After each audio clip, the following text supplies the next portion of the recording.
여러분 안녕히 주무셨습니까? 참 좋은 아침입니다. 우리 2016년 11월 29일 화요일 말씀으로 드리는 오늘의 번제 함께 합니다. 역대상 11장 10절부터 47절까지 말씀으로 같이 합니다. 우리는 우선 10절만 읽어봅니다. 시작. 다윗에게 있는 용사의 우두머리는 이러하니라. 이 사람들이 온 이스라엘과 더불어 다윗을 힘껏 도와 나라를 얻게 하고 그를 세워 왕으로 삼았으니 이는 여호와께서 이스라엘에 대하여 이르신 말씀대로 함이었더라. 그리고 15절부터 19절까지 이런 사람들 중에서 뛰어난 세 사람이 다윗을 위하여 충성스럽게 행한 행동에 대한 이야기가 나옵니다. 15절부터 19절까지 읽어봅니다. 시작. 30 우두머리 중 세 사람이 바위로 내려가서 아둘람 굴 다윗에게 이를 때에 블레셋 군대가 르바임 골짜기에 진쳤더라. 그때 다윗은 산성에 있고 블레셋 사람들의 진영은 베들레헴에 있는지라. 다윗이 갈망하여 이르되 베들레헴 성문 곁 온물물을 누가 내게 마시게 할꼬 하매 이 세 사람이 블레셋 사람들의 군대를 돌파하고 지나가서 베들레헴 성문 곁 우물물을 길어 가지고 다윗에게로 왔으나 다윗이 마시기를 기뻐하지 아니하고 그 물을 여호와께 부어드리고 이르되 내 하나님이여 내가 결단코 이런 일을 하지 아니하리이다. 생명을 돌아보지 아니하고 갔더니 사람들의 피를 어찌 마시리까 하고 그들이 자기 생명도 돌보지 아니하고 이것을 가져왔으므로 그것을 마시기를 원하지 아니하니라. 세 용사가 이런 일을 행하였더라. 네, 오늘 우리가 함께 읽은 말씀 중심으로 사람 다루는 기술, 교인 다루는 기술이라는 제목의 하나님 말씀 증거합니다. 사람 다루는 기술, 교인 다루는 기술. 사람을 다루는 기술은 태양 아래 그 어느 것보다 값비싼 능력이다. 맞지요? 그렇죠? 어차피 사람 관계가 삶의 내용이지 않습니까? 근데 이 사람을 다루는 기술이 탁월하다면은 이보다 더 큰 능력이 어디 있겠습니까? 만약에 우리가 스펙을 요즘 많이 얘기합니다마는 어학을 굉장히 외국어를 굉장히 잘하는 능력이 있다. 나는 없다. 그러나 내가 그 외국어를 잘하는 능력을 가진 사람을 이용할 수 있으면 되지 않습니까? 나는 돈 버는 능력은 없어요. 그런데 돈을 많이 버는 사람을 내 사람으로 만들 수 있는 능력이 있다. 그러면 그 사람의 돈이 내 돈이 될 수 있지 않습니까? 나는 대통령은 될 수 없습니다. 그러나 대통령이 될 수 있는 능력이 있는 사람을 올라탈 수 있으면 이거 대단한 능력 아닙니까? 요즘 대한민국이 이 능력자로 인해서 이렇게 시끄러워진 거 아니겠습니까? 하여간 이 말을 누가 했느냐 하면은 데일리 카네기, 앤드류 카네기는 강철왕이고 이 데일리 카네기라고 하는 인간관계 전문가입니다. 그래서 카네기 인간관계론이라는 책이 있는데 1936년에 출간된 이 일에 6천만 부가 팔렸다 그래요. 지금도 팔리고 있죠. 왜냐하면은 20세기 이후에 나온 자기계발서의 뿌리라고 합니다. 그러니까 모든 우리의 눈에 보이는 자기계발서들은 다 이 카네기 인간관계론이라는 책의 아류에 불과하다는 겁니다. 근데 이 사람이 인간관계의 세 가지 기본 원칙을 얘기합니다. 그게 뭐냐면은 꿀을 얻으려면 볼통을 걷어차지 말라. 비판하지 말라는 거예요. 그러니까 사람을 벌통으로 비유를 한 거예요. 참 적절하다고 생각이 들어요. 자기 방어를 위해서는, 자기 보호를 위해서는 벌처럼 공격을 해댈 수 있는 게 사람이기 때문에 비판하지 말라. 또 두 번째가 칭찬은 무쇠도 녹인다. 이 말에서 나온 책이 아마 칭찬은 고래도 춤추게 한다. 이런 거 아니겠습니까? 그리고 상대방의 입장에서 사물을 보라. 모든 자기계발서가 아마 이 큰 세 가지 원칙에 의해서 기록되어지고 저술되어지지 않겠는가 하는 생각도 해봐요. 이런 원칙 하에서 이분이 한 얘기를 한번 인용을 해보면은 이런 얘기를 했어요. 이 세상에서 사람에게 뭔가를 시키려면 방법은 하나뿐이다. 그건 바로 그 일을 하고 싶게 만드는 것이다. 그 외에 다른 방법이 없다는 사실을 기억하라. 이 얘기가 있는데 이 이야기를 더 구체적으로 이렇게 얘기합니다. 그러니까 다른 사람에게 뭔가를 시키려면 그 일을 하고 싶게 만들라 이렇게 했는데 이걸 좀 더 구체적으로 뭐라고 얘기하냐면 다른 사람을 움직일 수 있는 유일한 방법은 그들이 원하는 것에 관해 이야기하고 그것을 어떻게 하면 얻을 수 있는지 보여주는 것이다. 이것을 잊고서는 사람을 움직일 수 없다.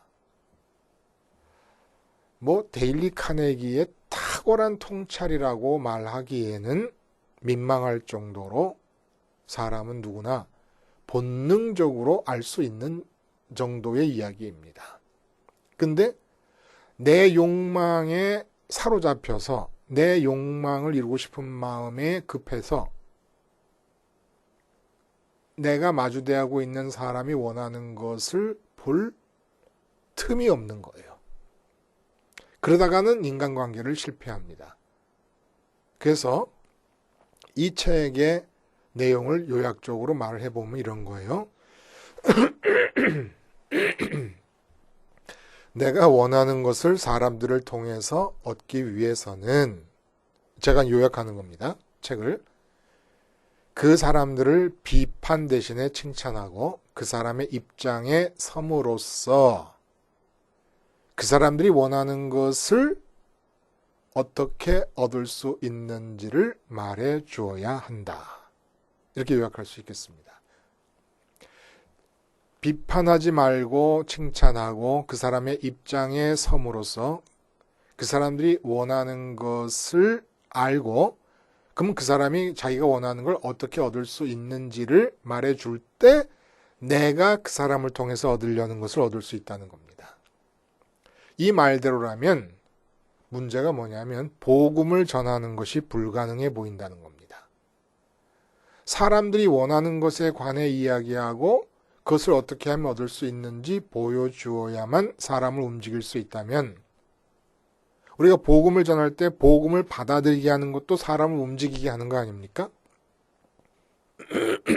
근데 복음을 받아들이는 행동을 하도록 움직이게 하려면 그 사람들이 원하는 걸 알아야 된다는 거예요. 근데 복음이라고 하는 것은 예수님의 십자가 복음 말하는 거 아니에요? 복음이 왜 필요하고 왜 받아들일 수 있는가 하면은 이 땅이 아니라 하늘에 계신 하나님을 가지고 싶을 때만 복음은 유용한 것입니다. 복음은 돈 버는데 유용한 게 아니에요. 이 세상에서 잘 나가기 위해서 유용한 게 아닙니다. 자식을 형통하는 자식으로 길러내기 위해서 유용한 게 아니고 승진을 위해 유용한 게 아니고 건강을 위해 유용한 게 아닙니다. 복음은 하늘에 계신 하나님을 가지는 것을 위해서 유용합니다. 근데 누가 하늘에 계신 하나님을 가지고 싶어 합니까? 이 세상에서 마음에 침을 흘릴 정도로 갖고 싶은 많은 것이 있는 이 세상을 등지고 하늘에 계신 보이지도 않고 만져지지도 않는 하나님을 갖고 싶어 하는 사람이 누구길래 그들이 갖고 싶어 하는 것을 가지게 되는 길을 가르쳐 줌으로써 움직이게 하는 사람 다루는 기술의 핵심 원칙을 복음에 적용할 수가 있겠습니까? 이제 복음이라는 것을 듣게 해주려면 복음의 근본 목적을 왜곡시킬 수밖에 없습니다. 하늘에 계신 하나님을 갖는 게 복음이에요. 십자가에서 죽으신 것은 세상에 대해서 하나님 말고 갖고 싶어 할 모든 가치에 대해 죽는 거라는 겁니다. 그리고 부활하셨다는 것은 이제는 하나님만을 향해서 갈망하겠다는 것을 뜻합니다. 승천하셨다는 것은 이제 내 마음이 주님 따라 하늘로 올라가겠다는 것을 뜻합니다. 이건 하나님 갖는 데만 유용한 것이 복음이라는 거예요. 근데 아무도 하나님을 갖고 싶어 하지 않고 있는데 그 사람들이 복음을 받아들이는 행동을 하도록 움직이게 하려면 복음의 목적을 왜곡시켜서 복음을 받아들이면 돈 벌 수 있고 건강할 수 있고 형통할 수 있고 승진할 수 있고 이 세상에서 남 부럽지 않게 살 수 있다라는 식으로 바꿀 수밖에 없지 않겠냐는 얘기입니다. 이래서 바꿨어요, 실제로. 그래서 교인을 다루는 기술을 카네기의 인간관계론에서 그대로 따갖고 와서 신앙의 색깔을 덧입혀가지고 적용을 하는 겁니다. 복음이라는 말을 하지만 카네기의 인간관계론을 적용한 거예요. 그들을 움직이게 하려면, 그들로 하여금 교회 나오게 하려면, 그들이 교회 나와서 교회가 부흥하게 하려면, 그들이 원하는 것을 알고 그들이 원하는 것을 얻을 수 있는 방법을 던져주라. 똑같지 않아요? 그대로 카네기의 핵심 인간관계 원칙의 교회적 적용이라고 볼 수가 있겠습니다. 근데 이건 복음은 아니라는 거예요. 그래서 교회는 있어도 교회다운 교회가 없어지고 있는 형편이 여기에서 연유되는 것이 아닌가라는 그런 생각을 해봅니다. 오늘 본문은 다윗의 모든 정복 전쟁에 동참하였을 뿐 아니라 왕국 건설에 크게 이바지했던 다윗의 용사들과 그들의 그 몇몇 두드러진 활약상에 대해서 기록을 하고 있습니다. 그러니까 30인 용사의 명단이 나오는 거예요. 근데 30인 용사 중에서 특별히 첫째 세 용사가 있습니다. 야소부암과 엘르아살과 삼마라는 이름은 여기서 나오지 않아요. 이 똑같은 명단이 사무엘상 23장에 나오는데 그 사무엘 하 23장에 나오는데 그 거기에서 나오는 삼마가 본문에서는 나오지 않습니다. 그리고 둘째 세용사가 있습니다. 두 번째 세용사. 그러니까 삼총사가 둘이 있는데 두 그룹이 있는데 첫 번째 삼총사들이 있고 세 번째 삼총사들이 있고 그 세 번째 삼총사에 대한 얘기가 오늘 본문에 우리가 읽은 부분이에요. 다윗이 블레셋과 대치하고 있을 때 블레셋은 베들레헴을 둘러싸고 군영을 짜고 있었습니다. 그러니까 다윗이 자기 고향이 베들레헴이니까 그 베들레헴의 맑은 샘물이 그리운 거예요. 그러니까 그 상황을 한탄한 거지요. 블레셋이 베들레헴을 점령하고 있다는 상황을 정말 마음에 아픈 마음으로 노래한 것이 누가 내게 베들레헴 물을 떠다 마시게 하겠는가 했더니 이 두 번째 삼총사들이 적진을 뚫고 들어가서 베들레헴 연못에서 물을 떠다가 다윗에게 갖다 줍니다. 그러니까 다윗이 그 물을 마시질 못해요. 이걸 어떻게 내가 마실 수가 있겠냐. 자기 목숨을 담보로 잡고 적진으로 들어가서 물을 떠갖고 온 이 물은 여호와께 드림이 마땅하다 하고 여호와라는 이름을 기억하고 부어드리고 자기가 마시지 못합니다. 이 도대체 다윗의 30인 용사의 명단이 우리들에게 전해주시는 메시지가 뭘까요? 주석서를 봤더니 이렇게 해석을 하십니다. 다윗 통치하에서 이스라엘 역사 중엔 최전성기의 국가가 만들어지지 않습니까? 근데 이런 국가가 만들어짐이 어떻게 가능했느냐? 첫째는 하나님의 도우심과 다윗의 지도력과 신하들의 충성이 협력하여 이뤄낸 성과였다. 이렇게 기록을 합니다. 근데 여러분 맞아요? 하나님의 도우심과 다윗의 지도력. 그러니까 다윗이 중심에 있고 나라를 일으켜 세워야 된다라고 하는 과제를 다윗이 붙잡고 있는 것이고 그 과제를 하나님이 도우셨고 또 그런 과제를 붙잡고 있는 다윗의 지도력에 의해서 그 과제를 같이 수행할 사람들이 모였다. 충성심 어린 사람들이 모였다. 이렇게 봅니다. 그냥 마음이 답답하지요. 예? 마음이 답답해요.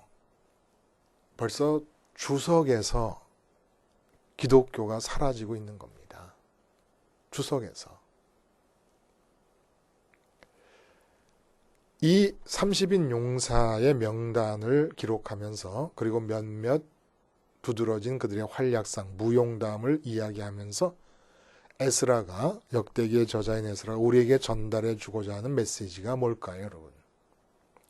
바로 앞부분에서 예루살렘 정복에 대한 이야기를 했습니다.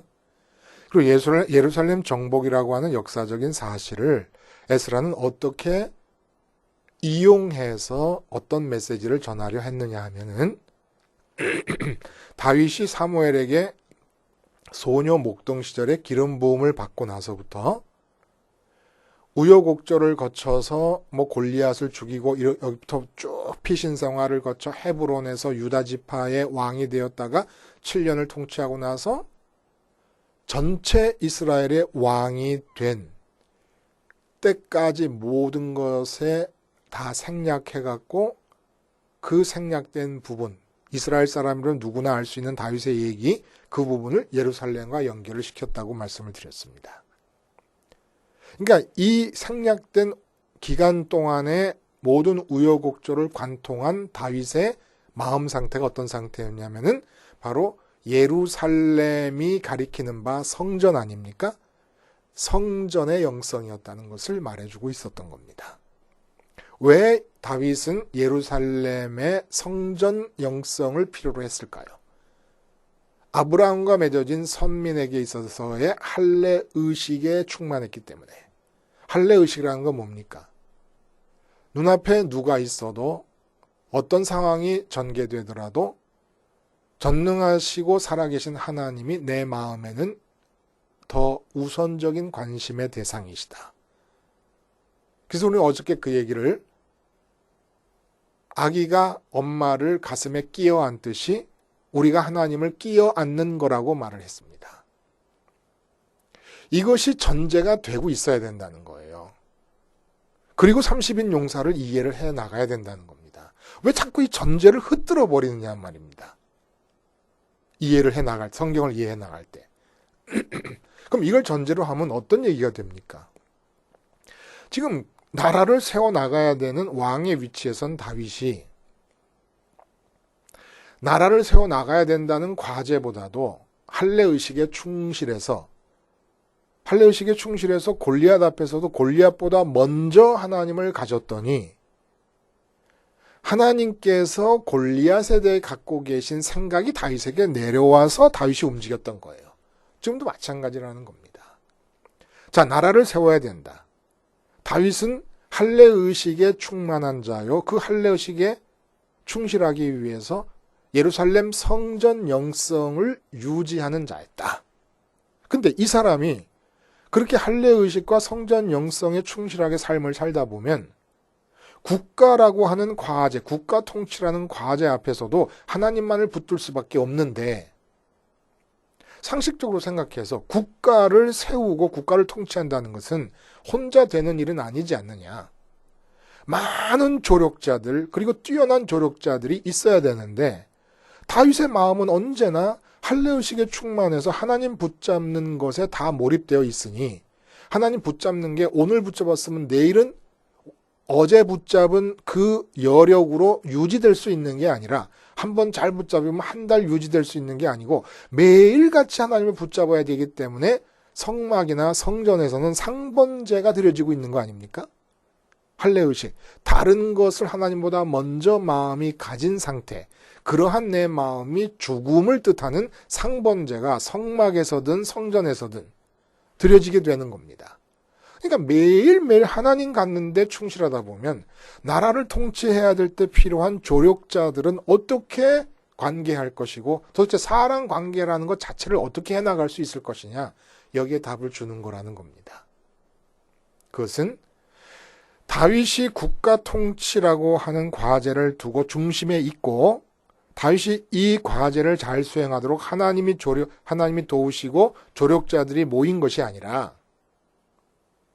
국가 통치라는 과제 앞에서 다윗의 마음은 사라져버리고 없어져 버렸다는 겁니다. 근데 사람은 필요합니다. 국가라고 하는 조직을 운영해 나가기 위해서, 통치해 나가기 위해서. 그럼 이제 어떡합니까? 하나님께서 30인 용사를 모았다는 얘기를 하고 계시는 겁니다. 이 30인 용사의 충성심은 반드시 신앙에서 우러나온 것이라고 볼 수가 없는 거예요. 예를 한번 들어보면 다윗의 군대의 총사령관이 요압입니다. 그러니까 요압이 다윗과 처음부터 같이 하면서 모든 전쟁을 수행하고 국가를 세워나갑니다. 근데 이 요압이 나중에 어떤 존재로 변하냐면은 다윗에게 가시 같은 존재가 돼요. 다윗이 중대한 인간 신하들이라든지 국가 정책을 세울 때마다 요압이 나서서 다윗의 의중과는 반대로 행동을 하는 일들이 자꾸 생겨납니다. 근데 이 요압과 아비새와 아사헬이라고 하는 이 형제가 다윗의 조카거든요, 사실은. 이부, 동복, 누이인 수루야라는 누이의 아들들입니다. 근데 이 세 명의 세력이 너무 커지는 거예요. 그러니까 요압에 관한 기록을 성경에서 볼 때 요압이 결코 하나님 여호와를 심중에서 진심으로 경외하고 있었던 자라고는 볼 수가 없는 사람입니다. 그러니까 예수님께서 인류를 구원하시기 위한 대업을 수행해 나가시는데 12제자가 모였어요. 이들의 신앙 상태라고 하는 것은 자기 이권으로 예수님께 충성을 다하고 있는 것이지 예수님과 같은 마음, 하나님을 향한 같은 마음으로 모인 사람들이 아니라는 거예요. 그리고 가룟 유다라든지 대제사장, 예수님을 로마로 넘겨서 죽이자라고 결정을 한 대제사장이라든지 빌라도 같은 사람들 다 예수님의 인류구원이라는 대업을 성취해 나가시는 과정에 동원된 사람들입니다. 내가 할례의식에 충만하고 예루살렘 성전적 영성을 유지해 나갈 때 나는 사람과 관계할 마음의 여력이 없습니다. 그럴 때 하나님께서 나를 중심으로 나를 통해서 이루시려는 일이 있다면 그 일에 필요한 사람을 원수의 형태로든지 동역자의 형태로든지 부하의 형태로든지 충성심의 형태로든지 아니면 비판의 형태로든지 나와 관계되는 모든 사람을 동원해서 일을 이루어 나가신다는 겁니다. 지금 에스라가 그 얘기를 해주고 있는 거예요. 그러므로 다윗은 지금 국가 통치라고는 과제 앞에서 사라져버리고 없는 겁니다. 그리고 사라져버린 없는 그 자리에 하나님이 오셔서 이 사람 저 사람 심지어는 이스라엘 사람 아닌 사람들도 많아요. 이 중에는. 이 사람 저 사람을 다 끌어모아서 다윗을 통해 이루시려고 하는 당신의 계획을 이루어 나가시는 겁니다. 그래서 두 번째 삼총사들이 적진을 뚫고 들어가서 베들레헴 운물에 물을 떠갖고 왔을 때 여호와께 부어드리지 않습니까? 이것이 뜻하는 바가 뭐예요? 사람들이 자기에게 충성심을, 마음을 주었을 때 다윗에게는 다윗의 마음 자체가 이렇게 받아들여야지 우리가 상식적으로 이해할 수 있는 거 아닙니까? 정말 이 사람들은 내가 믿을 수 있는 유일한 사람들이구나 라는 생각과 함께 그들의 충성심을 봐서라도 물을 넷이서 함께 나눠 먹고 아니면 30인 앞에서 그 물을 조금씩 나눠 먹으면서 정말 이 피 같은 물을 나누면서 피의 형제라고 하는 것을 주창하는 이런 지도력을 발휘할 수도 있는 거 아닙니까? 이 얼마나 엄청나게 유익한 계기가 되는 겁니까? 단결을 도모하고 충성심을 유발하기 위해서 이 세 사람의 예를 들므로써 다른 사람들도 다윗을 향하여 그런 충성심을 갖게 할 수도 있지 않습니까? 근데 그 물을 다 쏟아버립니다. 다윗의 마음에는 여호와께 드린다고 쏟아버린 거지만 세 사람이나 다른 사람의 입장에서 볼 때는 저 물을 왜 쏟아버릴까 하는 사람도 있었을 거예요. 그 중에서는. 그러나 다윗의 마음으로부터 길이 나 있어요. 길. 하늘로 향하는 길이 나 있습니다. 다윗에게 마음을 보내면 다윗이 자기에게서 그 마음들을 붙잡고 머물지를 못해요. 그 다윗에게 보내진 충성심의 마음들이. 왜냐하면 다윗의 마음 자체가 하늘로 향하고 있기 때문에, 끊임없이 하늘로 가고 있기 때문에 그 길을 따라서 다윗을 향해 주어지는 사람들의 충성심은 다 하늘로 보내지고 맙니다. 그러니까 내게 충성하고 내게 잘하면 당신이 하나님께 하고 계시는군요. 당신이 하나님께 이렇게 행하시는군요. 다 보내버리고 맙니다. 자기는 그냥 그 사람들의 마음이 하나님께로 도달하는 중간 통로밖에는 안 되는 거예요. 사람 관계의 기술. 목회할 때, 이야, 진짜 삐져서 떠난다 그래요. 어떤 교인이. 마음이 상해가지고. 전화하고 찾아갑니다. 그럼 전도사들 힘으로, 부목사님 힘으로 안 돼요. 그러면 저한테 연락을 줍니다. 그럼 제가 찾아갑니다. 그래도 가요. 그래도 가요. 근데 어떤 사람은 저 정도 했으면 서운해서 떠나고 말 것 같다라고 하는데 안 떠나는 사람들이 있어요. 그 사람들이 내 교인입니다. 우리는 인간관계를 기술로 처리해 나가는 자들이 아닙니다.